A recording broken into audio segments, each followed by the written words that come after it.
What's going on? Welcome to another episode of the Fantasy Football Fellas podcast. Lucas and Tyler hanging out with you on another Friday, baby. On another Friday. Sir. We love Fridays. End of the week, get to celebrate a little bit. Tyler, how's it going today, man? Man, I'm excited because you know what's this weekend? What's this weekend? There's football on this There's weekend. football on this weekend, baby. Yes, sir. There is football on this weekend. We are in the drought no longer. No longer are we exiled from the land of football. We have currently exited the woods and we are now back in the field of football. I cannot be more excited. I am 100% on board with you there. FFL is on Twitter. The FFL is on Instagram. Fantasy Football Fellas, Facebook, YouTube, and TikTok. I'm at Lucas Wenzel on Twitter. Tyler_Plath on Twitter for Tyler Plath as well. Make sure to go drop our personals a follow there. We got the NFC West breakdown for you today. And frankly, to keep this episode as short as possible on a Friday for you all, we're just going to jump right into breaking down the NFC West here. We won't do any news. We'll save all the news for next week. We'll bring back the mailbag next week. It's been a few weeks since we've done a mailbag, so we'll have to bring back the mailbag next week. But Ty, let's just jump right into the hot take of the week. Hot take Ty, his hot take for the NFC West focuses on who? It focuses on James Conner. Ooh, interesting. And I'll say this right away. James Conner is just the unfortunate target in this hot take. There is really no one to have a hot take about this year. Like I thought about Allen Robinson being a top 20 wide receiver this year. Okay. Yep. But I was like, I feel like there are a lot more people that like sneaky like that or like agree with that, and they're not really willing to debate it. Sure. I didn't care about the Seahawks. Well, the Seahawks are just like, I didn't want to mess with the backfield. DK Metcalf is like our own little take, and right. So I went with James Conner. And look, when you have 18 total touchdowns in a season, that is bound to come down. Okay. And yes, 18 touchdowns put him as a RB5 last year, did it not? It did. So, like, I mean, if you take away 4 touchdowns, he's probably still a top 15 running back. But I'm saying he's going to have even less touchdowns than taking away 4 touchdowns. So less than 14 touchdowns. Because I'm saying that James Conner is going to finish outside of the top 15 running backs this year. And I don't think that's as crazy as people are making it out to be, or would make it out to be. I think people like Cliff loves using the running back around the goal line. Okay, no question, right? Like James Conner will get his around the goal line this year. The matter of fact is just that I don't think he'll get the same receiving work. That's what it is for me. It's the receiving work more than it is his goal line touches or anything like that. Like you look at James Conner last year, I don't want to trample on. I'm going to save that. I'm going to save that bit. I like your take. I like that hot take. That's a hot take that I don't think, like, I don't find it shocking, but I know a lot of other people will be like, what? I'll be like, well, yeah. Yeah. I mean, Damian Harris finished as the RB 14, and he had how many rushing touchdowns last year? 15. With no receiving work. Correct. That should give you all the context you need for why James Conner can finish outside of the top 15 this year. I'll dive more into James Conner's receiving numbers. That was really confusing. James Conner's receiving numbers. I'll talk about those more when we talk about the Arizona Cardinals here, which will actually be our first team that we discuss here. But before we're starting with James Conner, let's actually start with the quarterback who just signed himself a massive contract this offseason. $231 million, if I'm not mistaken. Yeah, I believe so. Kyler Murray. Quarterback 3 for both of us. And I feel like people are going to think that's high. Maybe. The reason why I say maybe is because he's felt disappointing, right? He finished as a quarterback 10 last year because he missed time. He was still quarterback 4 in fantasy points per game, though. So what has Kyler as a top 3 quarterback for you. Well, do you remember the exact amount of passing touchdowns that he had last year? Oh, no, I don't off the top of my head, but that's super easily accessible. And if you keep talking, I will get that number for you. Because I think we all acknowledge that like Kyler Murray will take a couple touchdowns on the ground, right? Like Correct. I mean, he had like 4 or 5 last year. Kyler Murray had 24 passing touchdowns last year. He had 24 passing touchdowns and he had like 4 or 5 rushing touchdowns. I can confirm that number for you too, but yeah, keep going. In fantasy points per game, he is a quarterback 4 with only 24 passing touchdowns and like 5, maybe 6 rushing touchdowns. If let's say he has like 28 passing touchdowns, he's a top 5 quarterback. I mean, that's with the, he doesn't get injured and all that stuff. I mean, but even in 14 games last year, 24 passing touchdowns, right? Like that's almost 2 a game. Yeah. So you tack on 2 more games, 4 more touchdowns. I mean, you're hovering right around that 28 touchdown mark. He had 5 rushing touchdowns as well. Mm-hmm. So again, like it's really not that hot to say that he could be a top 3 quarterback this year, especially when he now has Hollywood Brown. He will get DeAndre Hopkins, but he has Zach Ertz at the beginning of the season now. But he's got guard dog. He's got enough weapons to make it all work. That's the big thing now, right? Like when you lose DeAndre Hopkins, you're not throwing to Christian Kirk, who we all know wasn't worth an $18 million contract, but right, he's no Hollywood Brown. He's no DeAndre Hopkins. Thrown to the ghost of AJ Green. Okay, like not that you're throwing to Rondale Moore, who's got an ADOT of like 4. I think his ADOT it was the lowest in the league last year 3. At like 3. It was it's absurdly low, right? Like now you load him with weapons. You give him a Marquise Brown who, 20. What was his target share with Lamar Jackson last year? 27%? 26%. 26 or 27%. Hovering right around that mark. You bring that over now.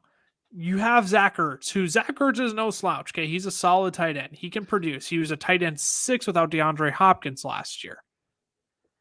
Like, Kyler Murray has weapons now. Then you bring DeAndre Hopkins back. Like, I don't think it's otherworldly to, like you said, if he finally hits that 30 touchdown mark this year and adds another 4, 5, 6 on the ground. And here's the best part about this team, I should say. Their defense is garbage. Oh, it's bad. It's bad. And with how good the offense will be this year, they're going to be a lot of high scoring games. It's a lot of high scoring games. Shootouts. So Kyler Murray will absolutely, I shouldn't say absolutely, but absolutely top 5. It adds more fuel to the argument of he is top 5, if not top 3. Mm-hmm. Bingo. It's the high scoring games. It's a game script we expect this Cardinals team to be in. One of those pass catchers that will benefit from that, we've already talked about this, is Marquise Brown. I'm already going to spoil my most difficult player to project that I'm going to ask at the end of this episode, and it's Marquise Brown, hands down. Because I have no clue what the target splits are going to be once DeAndre Hopkins is back. And like you said, I've just leaned towards the side now that this team is going to be pass heavy second half of the season once DeAndre Hopkins gets back and they get into all these shootouts, right? Like typically DeAndre Hopkins was only seeing right around 8 targets a game, I believe it was. So I had him projected as such. And then, when you get 8 targets a game back, okay, Hollywood probably only sees about 7 targets a game, right? Like, how do you stat out a season where Marquise Brown, is seeing 9 targets a game for the first 6 weeks, but then the second half of the season, he's only seeing 6 or 7? How in the world, like, how do you play that kind of a guessing game? Ultimately, I've settled on Hollywood being my wide receiver 24. He was initially outside of my top 30, and I decided that's a little bit ridiculous. I think that's a little too cautious on Marquise Brown. So I say he's my wide receiver 24 with chance to be awesome the first 6 weeks, like he has been, like he was last year. But once DeAndre Hopkins is back, I'm kind of like Homer Simpson fading back into the bush on him, right? Where I'm just kind of like, I have him on my team. I don't know how I actually feel. Don't ask my opinion. And I just slowly fade back into the bush. So I don't know. I don't know what you think about Marquise Brown, but like I just needed to get my he's probably the most difficult player to rank for me in this division. We talked about this before we started recording. For me, he's anywhere between 26 and 28, and currently he's my 24, I think he is. He's your 23. He's my 23. So moving back 26, 27, 28, that puts him as a high-end flex. I'm not out on Hollywood Brown. No. But he's going as a wide receiver too. That I cannot buy into because of what happens when DeAndre Hopkins comes back. But if he falls and I can get him as a flex, I feel much better about that. But again, it's borderline impossible to predict what things will be like for the both of them because we just don't know how it'll all work out when Hopkins comes back. No, we don't. And that's Marquise Brown will be a wide receiver to the first 6 games of the season for fantasy football. It's the other 11 games that all of a sudden we just have questions on, which I think kind of leads us into DeAndre Hopkins then of he might be the second most difficult player to rank in this division because you look at his touchdown numbers, they're going to be great. His touchdown numbers are going to be great second half of the season. But what do you do with the DeAndre Hopkins then? He's my wide receiver 36. He's your wide receiver 44. I think that's about the range he belongs in because I certainly don't want to spend a top 30 pick at the position on him. But if he goes outside of the top 45, I think that's too harsh. Yeah, and I think what brings me some comfort and some solace about my ranking of Hopkins is that if I break it down on a fantasy points per game basis, he's in the top 15. But then again, it's just if a 44 is just it feels too low. Right, because in best ball, I'm spending wide receiver 36 ADP on him every day of the week and twice on Sunday. He might be my most rostered player in best ball right now. Mm-hmm. Because the value I'm getting on him is insane when I load up on wide receivers. And DeAndre Hopkins falls to me, and I'm like, well, why don't I take him as my 4th wide receiver? Because I will be loaded then when he comes back, right? It's one of those.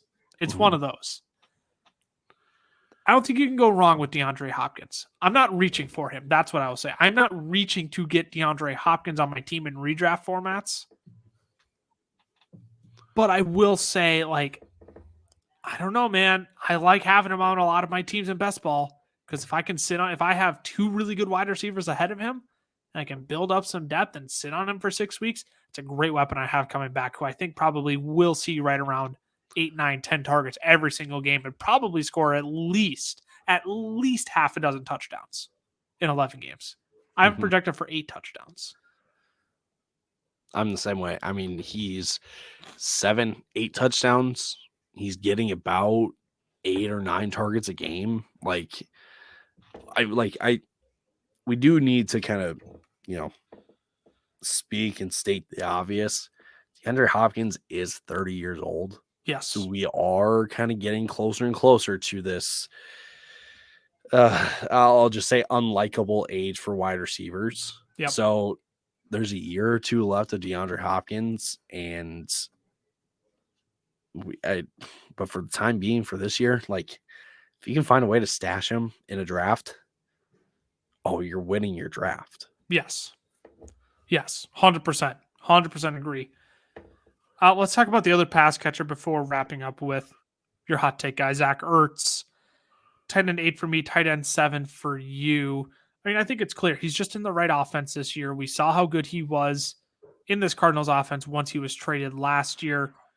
And part of it is just there's just not that many quality guys at the position. So when you get a guy who's in a pass happy offense with good quarterback play, that's just a tight end I want on my team, frankly. And he's going to get volume. That's the other thing you need. You do need a sense of volume. And Zach Ertz will get volume this year. I don't know. Is there much we need to say outside of that? No, he's we talk about the drop off from your solid positional advantage tight ends, right? Your Andrews, your Kelsey, your Kittle, your Waller, your Pitts, your Schultz, and then Ertz. For me, Ertz is in there. Yep. And then it is everyone else. Hawkinson and Knox and the list goes on and on. Goddard and Goddard, right? Yep. and Komet and yeah.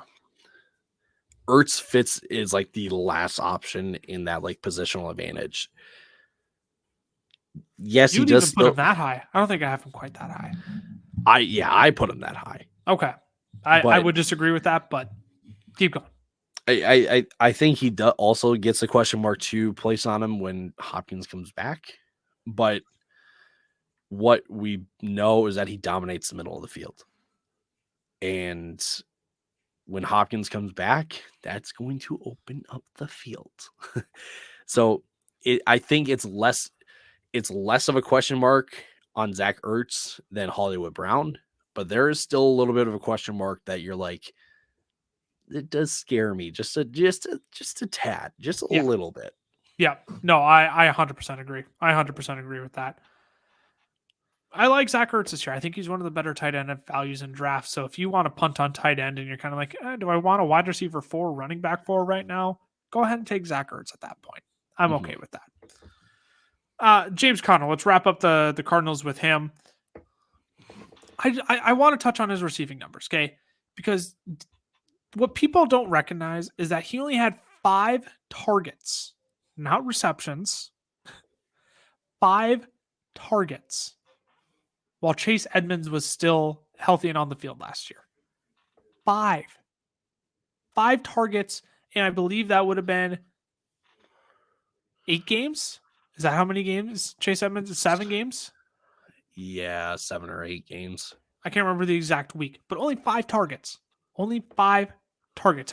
I'm a broken record. He only had 5 targets, okay? How many targets? 5. Sorry, I probably didn't clarify that. Yeah. 5 targets. Chase Edmonds isn't there anymore. I get that, okay? But Darrell Williams is no slouch either. He saw 50-plus targets last season. He can handle a pass-catching workload. So I don't think it's just like James Conner takeover time. Will he see a bulk of the running back carries? Yes, he absolutely will see a bulk. He'll see the majority, if not almost all the running back carries. But then when you talk about the passing game, I think they're really going to want to mix in a guy like Darrell Williams in there more. You might see a little bit of Eno Benjamin in there. You might see a little bit of rookie running back. Keontae Ingram. Thank you. I just don't think it's like James Conner. I don't think he's a lock for 50-plus targets this year. I have him again. He's like who did we talk about in the last episode that I said? Josh Jacobs, right? I think he's a Josh Jacobs, right? Except with a frick ton more touchdowns. That's the reality of it. Like James Conner will probably see 50 targets this year, but I don't think he sees all the work like so many people are expecting. So that's my whole bit on James Conner's receiving work. I'm not buying the he's going to see everything. They're just going to feed him until he drops. Because if they do that, frankly, I think we will only see like a 12, 13 game season from James Conner this year. I don't know if you have anything more you want to add. You already kind of ripped out your hot take on James Conner, but nope, we nailed it right there. Well, let's move on to the Super Bowl champs, Los Angeles Rams. And let's start with a guy who's coming off of a historical wide receiver season.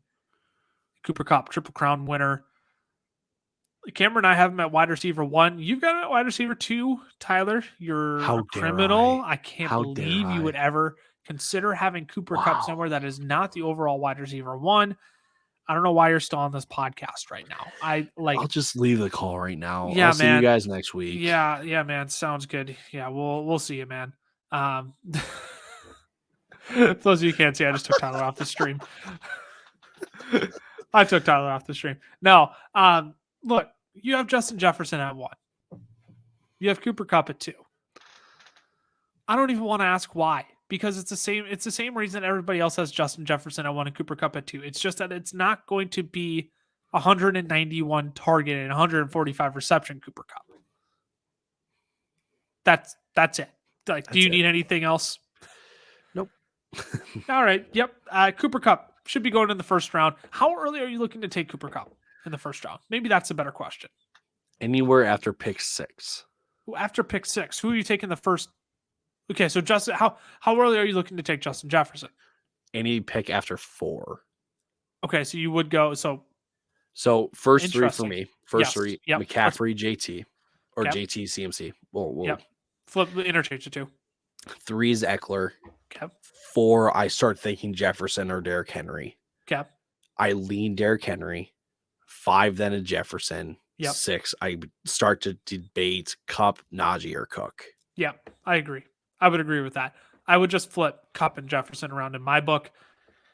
They should be going within the first 7 picks of your draft. 7, 8 picks, yes. Yep. They should be going. Kupp should be going within the first 7 picks of your first round for sure. Allen Robinson, the new fun toy that the Rams signed this offseason, and we all were like, how do they have the money for this? They can't keep getting away with this. And here are the Rams just going out and signing upgraded talent at the wide receiver position. Allen Robinson's a super hot name out of camp right now, man. The Rams are just absolutely in love what he can do on the field and all the different ways they're going to look to get him involved this year. Like, it is a dream come true. It sounds like that this organization was able to land him. I have him as my wide receiver 19. You have him as your wide receiver 24. Are you like, what are your instant thoughts on Allen Robinson? Because my instant thoughts were like, okay, we need to tamper expectations. But after doing all of my digging, I'm kind of scary in on Allen Robinson. And I don't think I want to admit it to myself. Maybe the best way to explain it is this. If I go Cooper Kupp, I am instantly targeting Allen Robinson and Matthew Stafford. You just want the Rams offense at that point. I just want the Rams offense at that point. No, I mean, like, I feel like there's a reality that Cooper Kupp is a steady 18 a week and Allen Robinson is a steady 13 a week. Sure. Because this offense is just going to put up points. Yep. That favors both Cooper Kupp and Allen Robinson. Right. For his ACL tear last year, Robert Woods was the wide receiver 12. And then once Odell got settled into that offense in week 12 after taking some buys and coming off of, I believe it was his ankle that was bothering him. That's last season, was it not? Yes, his ankle. He was the wide receiver 21 from week 12 on. Now you get a young, more spry, might I say, Allen Robinson in there as the wide receiver 2 for this offense, and Cooper Kupp likely kind of regressing this season. So that could open up more open up more opportunities, but like give a higher range of outcomes for a guy like Allen Robinson, right? Like we talked about this on the last episode. I used Allen Robinson as an example. He's a guy who's moving from a terrible offense with very poor quarterback play to a great offense with great quarterback play.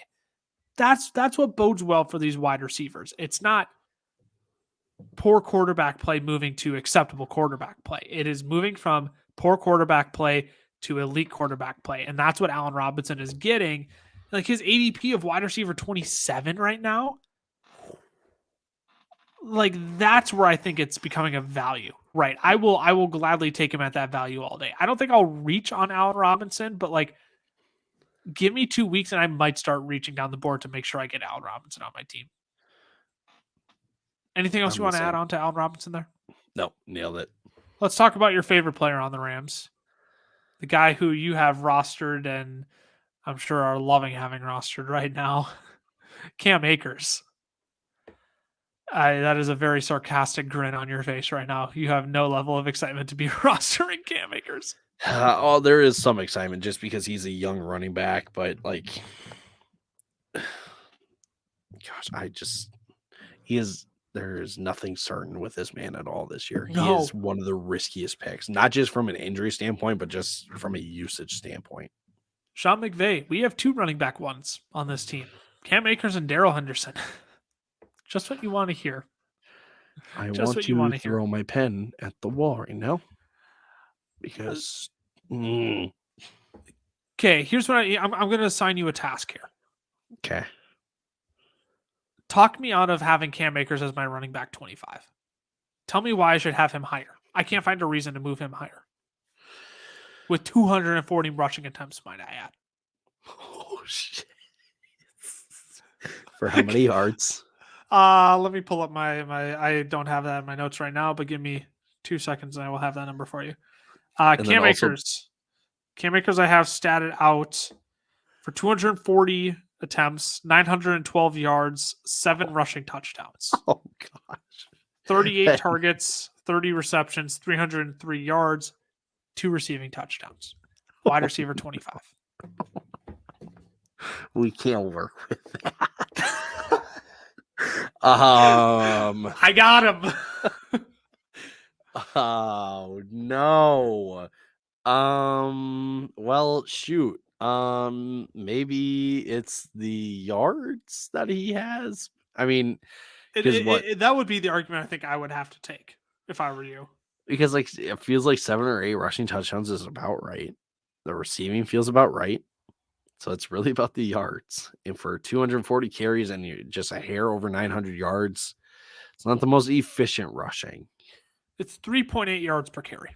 Oh, I think that goes to show how not confident I am in Cam Akers coming back from his Achilles and really basing my fears on what I saw in the playoffs last year. Yeah. He did not look good. No, I know he he's didn't. back to better health. But even if I put him at 4 yards a carry, that's only 960 yards. So that would boost him up, what, 6 fantasy points roughly? Mm-hmm. Hashtag math.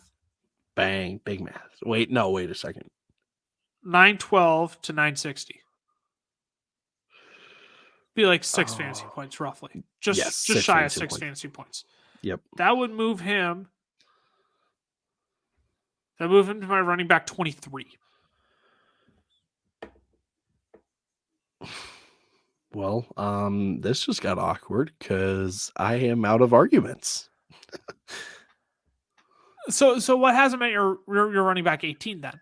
Like that maybe we should have started there instead of trying to make you create an argument for why I'm too low on Cam Akers. But well, what if I don't really want to do this? Because what if my stats are like the same as yours? Well, that's fine then too, because I think that just validates then different guys that we like and what we expect out of these players, right? Like I don't think it's like a bad thing if you have them there. It just means you just like other guys less than you like Cam Akers, and I think that's fine. I just have a list of guys who I would much rather have over Cam Akers this year. Yeah. I've got Akers for 231 carries, 1,013 yards, 8 touchdowns. So you have him as a much more efficient rusher than I do. Yeah, by almost 100 yards. Right. So, but give me that rushing number again. 1,013. 1,013 by 231. So yeah, you have him at almost 4.4 yards carry. Yeah. So I wonder if the middle ground between us is like 4.1, 4.2 that we probably should be expecting from Cam Akers this year. Which is then like a high 900s. Right. Yep. So let's say he does hit 240 like I have him at by, this is a math lesson now for all you kids out there. Aren't you glad you tuned in today? By 4.1. That puts him at 984 rushing yards.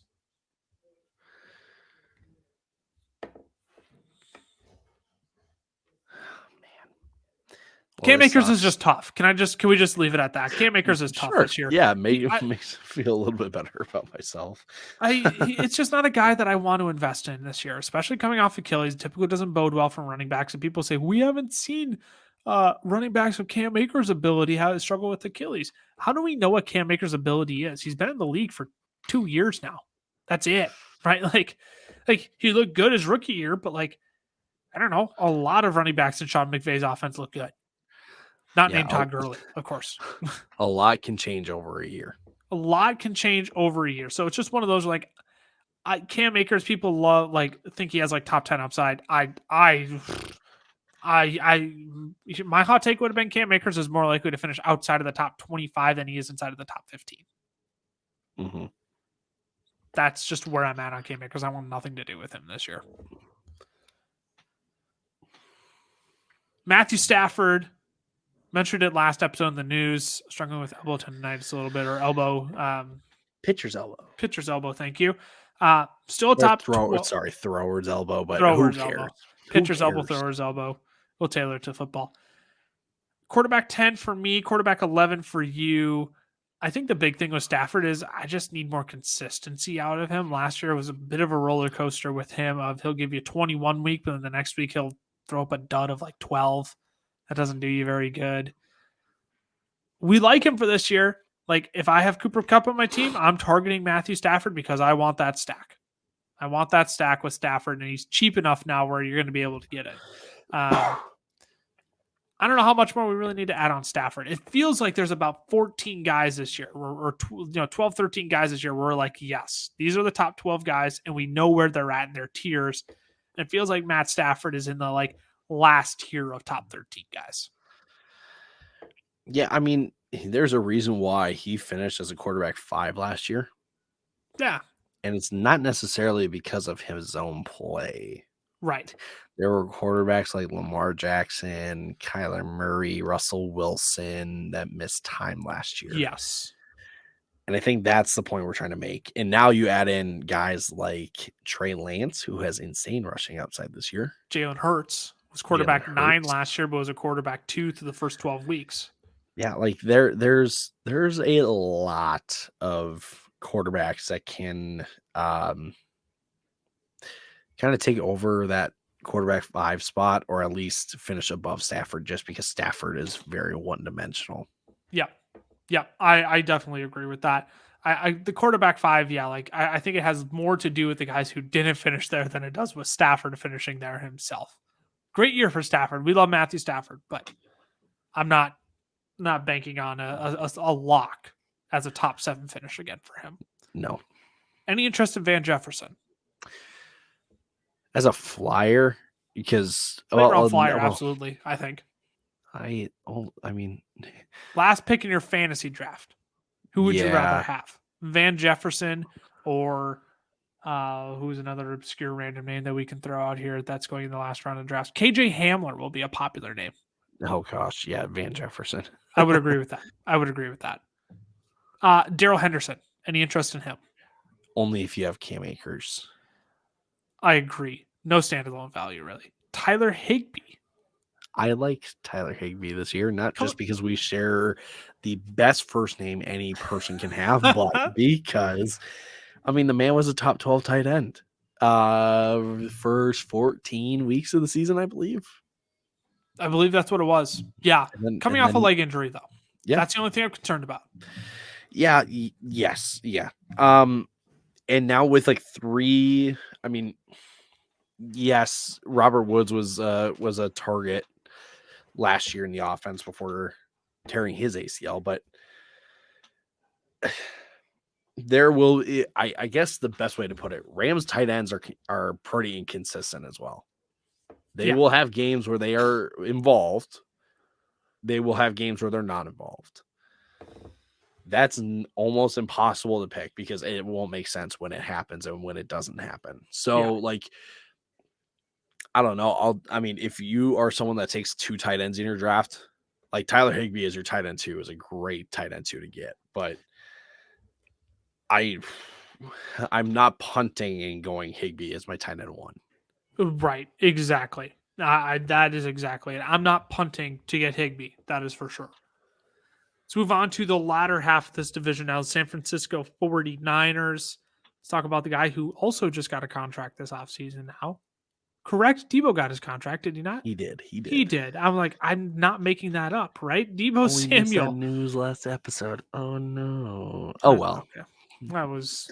We kept it within the past few days. If you didn't hear about the Debo contract by that point, you guys, like I said, you were living under a rock. So Debo Samuel signed his contract with the 49ers. I am at wide receiver 8. You have him at wide receiver 9. I've seen people have him as high as, like the 4, 5, 6 range. I just don't think the rushing work, 8 rushing touchdowns is not going to happen. That's what's going to bring Debo Samuel down closer to 10 than it is to 5. Yes. That's what it is. He's going to be an efficient playmaker still. Kyle Shanahan is going to find ways to get the football into his hands. Is it going to be, 18 yards of reception efficient or 16 and a half is what I think he averaged last year? it's not going to be that efficient. Okay. No. Like efficiency will come down a little bit, especially when you get Trey Lance in there. Now he's a little bit of a wild card, but he's still top 10. Is there anything else you want to add on to that? I don't want to sit here and debate try and give a hot take on Deebo Samuel. I think it's fairly reasonable to have him at wide receiver 8 or wide receiver 9. I mean, it does worry me a little bit that when the rushing opportunities went up last year, the receiving work kind of came down a little bit. Brandon Ayuk out-targeted him Mm-hmm. from week 8 on last season. Week 8 on last season. Yeah. So like that worries me a little bit, but the idea again that Kyle Shanahan wants to get the ball into the hands of his playmakers keeps him as a low end wide receiver 1. Yes. 100% agree with that. Other wide receiver, not pass catcher, excuse me. Well, he is a pass catcher, but other wide receiver, Brandon Ayuk. So far, the star of 49ers camp. A lot of hype out of 49ers camp about Brandon Ayuk. I made an appearance on behalf of the fellas recently on WCOV's The Score down in Montgomery, Alabama, the Fox affiliate down there on their morning show. Brandon Ayuk was the one player that I'm not telling anybody else about because I sneaky like Brandon Ayuk this year. If I hadn't made that video or brought it up to you guys beforehand that I was making that video, that probably would have been the first time you heard about my love for Brandon Ayuk this year. Because I haven't even told you guys how much I actually really like Brandon Ayuk this year. Nope. So someone's lying over on the fellas and just hiding secrets from us. There's a mole. There's a mole. There's a mole. I'm at wide receiver 38. This is one that we were talking about this beforehand. You said, like, I'm going to say the number, and you're going to say, like, yeah, you should be higher. I got to do some tweaking. You have at wide receiver 53. Whoa. It's a number that starts with 5, and I don't want to say the second spot because I know it's already bad that it's in the 50s. That's why I prefaced it with all that, though. Like, it's going to be one of those you're going to say, oh, I know it's too low. I'm going to move it up. I'm going to tweak it because I actually like him a lot more than that, right? Like, I like him at 52, so. One spot is the world of a difference. That's all he gets. Oh, excuse me. I love Brandon Ayuk this year. Wide receiver 15. After getting out of the doghouse last year, out-targeted Deebo Samuel was averaging 15.5 yards of reception.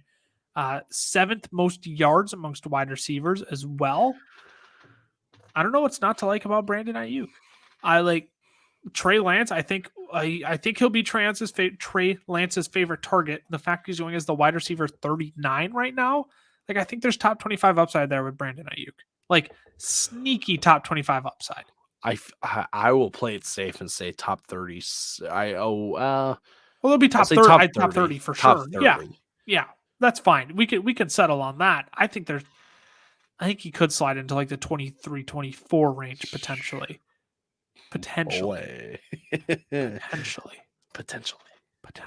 I think top 30 is far more likely, obviously. But I don't know. What do you have anything you want to add on to Brandon Ayuk as you're contemplating how far to move him up in your rankings? I'm really, really intrigued by just how many videos of Trey Lance connecting with Brandon Ayuk in training camp. Yeah. It feels like every other piece of news out of 49ers camp is look at Trey Lance connecting with Brandon Ayuk here. So, yeah, no, I love Brandon Ayuk. Absolutely love Brandon Ayuk this year. Other pass catcher in the 49ers offense, George Kittle. You and I have a little bit of a disagreement here. You have him as your tight end 3. I have him as my tight end 6. What keeps George Kittle as a top 3 tight end for you? Mike McDaniel is no longer a part of the coaching staff. I'm kidding. I really, really think this just comes down to how Kittle is going to be utilized. It seemed like a lot last year. They needed him more as a blocker than as a pass catcher, and he missed some time last year. So that is, I think, kind of a factor in all of this too, is that he's not really had a healthy season in a long time. Sure. But Kittle booms. He is. I don't want to say he's the Tyler Lockett of tight ends, but he will have at least 1 or 2 games where he just explodes for like 35 plus. That's true. I think I just see that happening more than once or twice. It's more like 3, 4, maybe even 5 times. Sure. But I think the biggest thing for me with Kittle is, again, he's got to stay healthy. And if he's used more as a blocker, it's going to be the saddest thing in the world. And I'm not saying that like Shanahan's completely going to take him out of the offense. But there's so much talent that comes with George Kittle. It would be a shame if they did not try to at least incorporate that into the offense. I agree. As a top 2 option. I agree. If it feels silly that the 49ers wouldn't heavily involve George Kittle, but my fear is when you get 3 playmakers of that caliber on the field at the same time, there's only so much to go around.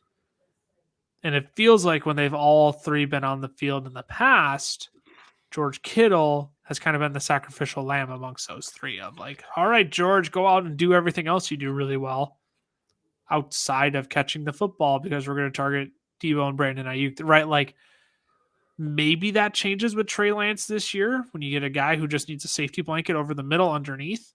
You get a George Kittle there. I think I'm just not ready to push as many chips in on George Kittle. Maybe I could float him, a few more targets, but I don't know if it'd be enough to push him into that top 5 for me. That being said, I'm fine if you draft George Kittle as a top 4, top 3 tight end. No, nothing against that at all. My projections just say, I think I'm just hedging my bets on Brandon Ayuk more than I am George Kittle this year. And I was just going to ask, like, if you had to rank the 3 pass catchers, Deebo, Ayuk, and Kittle, in terms of like how you would, not necessarily like order them in terms of like pass catching for the Niners, but like maybe the way to ask the question is just to answer it. You like Deebo the most out of the 3. I do. You like Ayuk where he's going in drafts and the upside that he has more than where Kittle is going right now. So you go 1,000%. So you go Deebo, Ayuk, and Kittle. Correct. I go Deebo, Kittle, Ayuk. Yeah. That's our difference. And it's really not all that big of a difference. It's really not. It's worth hashing out for the people who see that big of a discrepancy in reality. I'm like, I don't hate George Kittle. My projection, that's how my projections turned out. And I just probably won't have much George Kittle on my teams this year. And that's okay. That's okay. Trey Lance. Oh, baby. Trey Brother. Lance. How much do you want to talk about Trey Lance? I know you really are starting to like Trey Lance. I would like to talk about Trey Lance, but I will do it in the simplest way I can. I have him as my quarterback 11. You have him at 13, by the way. But yeah, that's going up. That's going up in a second. I cannot do justice to what our friend Alex Caruso did. And I know that Alex Caruso has been mentioned quite a bit on this podcast. But when you listen to him rattle off stats about who could potentially finish as the RB1 this year, who could be the breakout player this year, when you hear him explain his argument for Trey Lance, you cannot help but just say, okay, I'm in on Trey Lance now. Yeah, I'm in. Okay, let's do this. You became a new man after that man came on the podcast. You became a new man, and I did not expect that out of you. I got dunked, and then I got brought back up, and I said, Trey Lance, top 8 quarterback. Let's go. That's a great analogy. Oh, that's hilarious. No, I love Trey Lance this year. In his 3 games, he was averaging just shy of 11 rushing attempts a game. Granted, 2 of those games he had 7 rushing. One he had 7 rushing attempts. One he had 8, and the other one he had 16. Okay, right? Like it's not going to be 11 firm rushing attempts a game. But even if he sees 8 rushing attempts per game. He sees 5 yards a carry, right? Like we do some quick math there. That's right around 600 rushing yards that you're working with for a floor. Yeah, carry the On one top of touchdowns. Yeah. So yeah, carry he more scores some there ones. too. Yeah. So like a lot of fantasy points is what we're A saying. lot here. of fantasy points. Okay, quarterbacks who average 600 or have had at least 600 rushing yards the past 3 years. Only one of them didn't finish inside of the top 10. And who was that again? That was Cam Newton. Oh, Of New England Patriots, Cam Newton, who finished as the quarterback 15 that season. oh, washed Cam Newton. How ironic. So all I'm saying is it might not be pretty from Trey Lance in the passing game, but I will use the words of our friend Alex Caruso. He has a chance to be Jalen Hurts on steroids. Would you say that Trey Lance is potentially the better passing quarterback than Jalen Hurts? Potentially. Yes. Potentially. Yes. I would agree with that. I think I would agree with that. I'm not like potentially is the key word there. Potentially. We love Trey Lance this year. Absolutely love Trey Lance. Top 12 option for me. He's the quarterback that I am 100% like waiting on in drafts this year. It was Jalen Hurts last year. Called my shot. You can go back and listen to all of our old podcasts. I was in on Jalen Hurts from the get-go, and I did not shy away from that. I had so much Jalen Hurts last year, and it paid off. I mean, I'm literally in a redraft keeper league, and my 2 quarterbacks going into this year are Jalen Hurts and Trey Lance. They're going to be great. They're both going to be phenomenal. And there's someone in that league, and this person listens to this, so they know exactly who they are. They have Josh Allen and Patrick Mahomes. Oh, I'm sorry. I would rather have Jalen Hurts and Trey Lance than Josh Allen and Patrick Mahomes. no, stop that right now. Stop that. Well, for fantasy football? For fantasy Stop football. Stop that. Well, like, I mean, like, if Jalen Hurts was the quarterback 2 for the first, 11 weeks of the season? Yeah.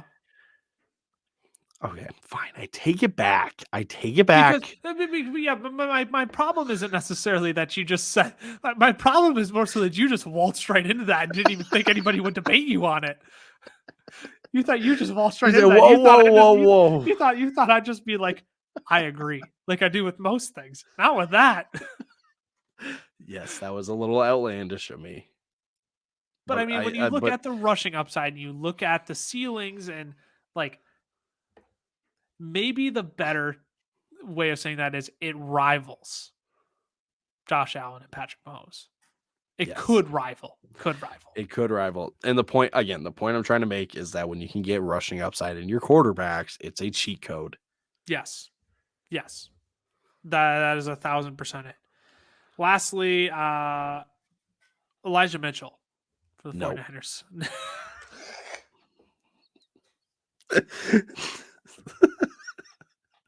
Sorry. He went so stone-faced. No. Just no. That was perfect. No, I'm not touching it with a 10-foot pole. I'm not messing with this backfield. Shanahan is going to call a game based on how he sees it. It's going to be a hot hand and a committee.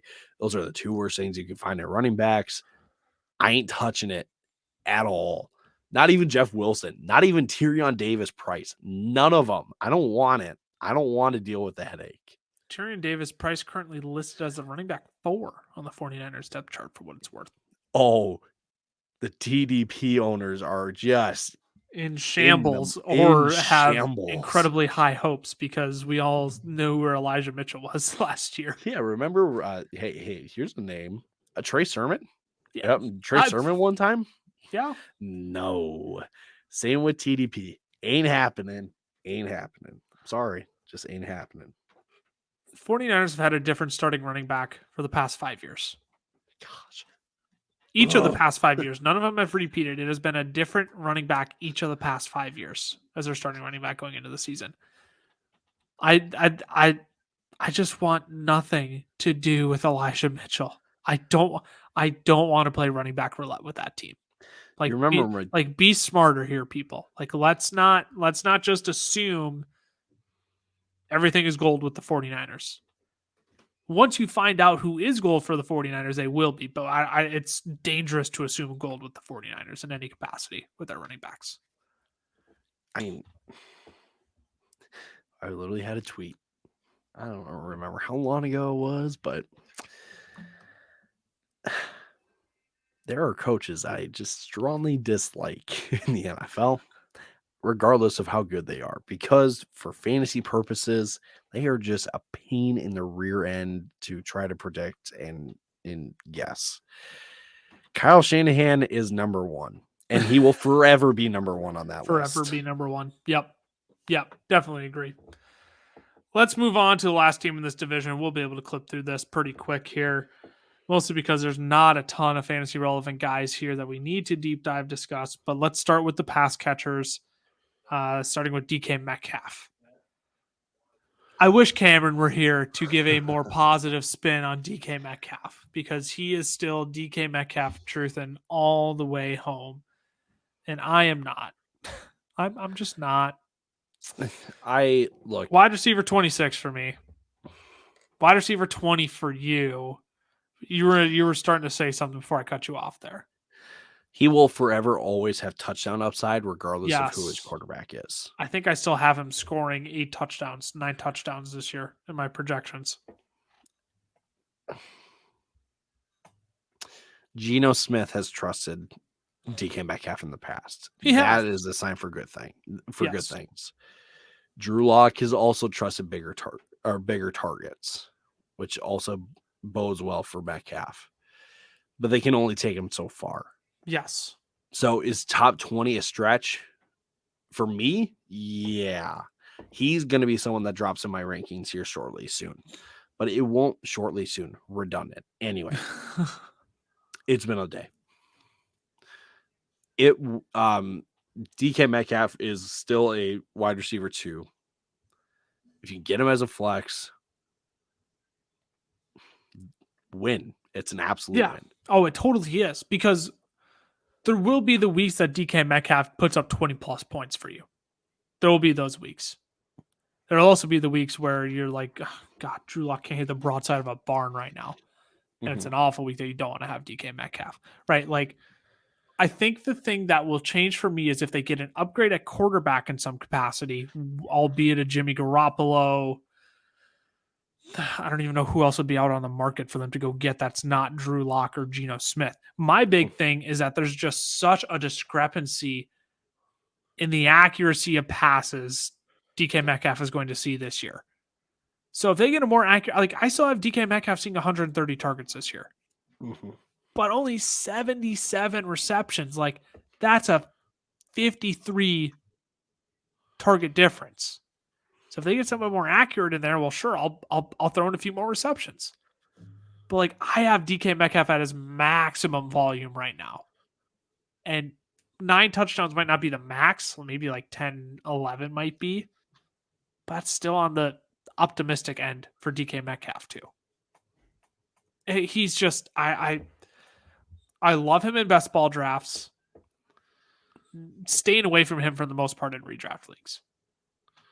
Cameron would be here to tell you otherwise, but he's not. So we will have our DK Metcalf avoidance parade here. Moment of honesty. Moment of honesty on DK Metcalf. There we go. Tyler Lockett. You have much interest in him? I think I do. A little bit, but I'm not expecting a whole lot from him this year. If Drew Lock is the starting quarterback, I'm more optimistic. I guess. Geno Smith still peppered him with targets. I get it's just the quality of all these targets are just not going to be good. And frankly, I think this is a team that's just Pete Carroll is just going to run the football until someone stabs him in the heart and tells him that until he physically can't anymore. Until he loses his. Sorry, that was going to be mean. I mean, it's the analogy I kind of went with indirectly that I probably shouldn't have, but I think the people get what I mean. I was going to say stab him until he loses the gum and the glasses off his head, but that's. Gosh, that man just irks me. Just Sorry, that was mean and unnecessary. Pete, you didn't deserve it, but It's the glasses on the head detail that got me. You could have said anything else, but the glasses on the head for whatever reason got me. I forgot all about the gum, but the glasses on the head. I'm just envisioning just a full just. boom. Sorry, this went way too graphic. Let's wrap this thing went up. way too graphic. Yeah, do we need like a rated R warning on this? NSF. Viewer discretion, listener NSFW. discretion is advised. Rashad Penny. Speaking of running the football until you can't anymore, Rashad Penny. How do I want to ask this question? Because they drafted Ken Walker, but we know Pete Carroll isn't afraid to not play talented running backs up front. Rashad Penny got this treatment, and he was a first-round pick. Yep. So you have them right back to back. You have Penny at 32 and Ken Walker at 33. Like, do you have this being a split backfield? No, I just have a changing of the guard halfway through the season. Okay, I see. That so Rashad you have Penny, it more. Yeah, go ahead. Like Rashad Penny, does just enough to kind of stay relevant for fantasy, but then eventually they're going to hit a spot in the middle of the season where they're like, okay, we're switching the entire offense over because this is just not working. Like, honestly, if I can be honest for a second, it might be that Pete Carroll gets fired that gets all this changed around. It might honestly be that. Yep. So I think if that were to happen, Rashad Penny and Ken Walker are finishing pretty darn close to each other. That's what I'm predicting. I don't necessarily have it being a committee, but I don't necessarily either, but I do think Kenneth Walker does get a little more receiving work than Rashad Penny. Just a tad. I just find it silly if they don't give Ken Walker run this year. That's exactly it. You draft the second best running back in this draft and you don't give him any run. That's what I think this is more about. I love Rashad Penny. I love Rashad Penny. He will be one of my favorite targets in drafts still because of his upside. But I'm acknowledging his downside of, you know what, Ken Walker's probably going to get his run too. So in my rankings, I mean, it just pans out. Penny is 34 and Ken Walker is 39. I am much more willing to draft Rashad Penny at his ADP, though, than I am to invest at all whatsoever in Ken Walker. Yeah, that one confuses me a little bit that Ken Walker is going ahead of Rashad Penny, but yeah. I will much more. You will find me drafting in Rashad Penny almost 99 out of 100 times ahead of Ken Walker. Not ahead of Ken Walker, but in general. Like, if you told me I have to pick one of the two, I will pick Rashad Penny 99 times out of 100, probably. Yep, absolutely. Meaningless question because none of them have fantasy relevance. Who's winning the starting job in Seattle? Drew Lock, Geno Smith, or mystery player who's not on the team yet? I'm going to lean Geno Smith. They lean the veteran, and then actually, just kidding. I'm going to say Drew Lock because, again, that would make more sense if Pete Carroll gets fired. That's fair if you're running with the Pete Carroll gets fired narrative. I'm going to say Geno Smith does. I can't tell if you're laughing, banging your fist in frustration. I'm going to send you something real quick. All right, you do that. Instagram, and you're going to laugh because it's exactly like the type of video that you would come across after saying something like I did. Oh, no. I'm going to say Geno Smith wins the starting job, and frankly, I could care less who does, honestly. Yeah. Oh, no. Pete Carroll getting the moves on. Oh, look at him running up and down the field. That man, he's got tendonitis in his knees. Arthritis in his knees. You feel it. My knees are starting to hurt just watching that video. Someone knocked the glasses off his head. Bow. We already talked about most difficult player to rank. We both talked about Marquise Brown. Ranking you feel most confident in? Besides Cooper Kupp. Yes, yeah. Besides the obvious ones, yes. Kyler Murray. Ooh, I sneaky like that. Kyler Murray. Like that. I think mine's Brandon Ayuk. Oh, of course it is. Well, just based on Oh, it ADP is. and where I have him ranked now and like the upside that he has. Yeah. I think that's where I'm at. Yeah, for sure. And you know what? I lied. It's Trey Lance. Oh, it's Trey duh, Lance. duh. It's Trey Lance. I lied. It's totally Trey Lance at quarterback 11. He'll move up. He'll probably move up in my rankings too. Yeah. Thanks for tuning in to another episode of the Fantasy Football Fellas podcast. We'll drop the socials one more time here before signing off. FF Fellas on Twitter, the FF Fellas on Instagram, Fantasy Football Fellas, Facebook, YouTube, and TikTok. Just three stooges being dudes here. Fantasy Football Fellas. Anything you want to add quick for the end of the episode? I forgot to ask that. Yeah, Pete Carroll's going to get fired, man. Pete Carroll's going to get fired. Pete Carroll out. Keep on keeping on, people. Put it on a t-shirt. Put it on a t-shirt. Thanks for tuning into the episode of the Fantasy Football Fellas. We will see you all next week. Deuces. Deuces.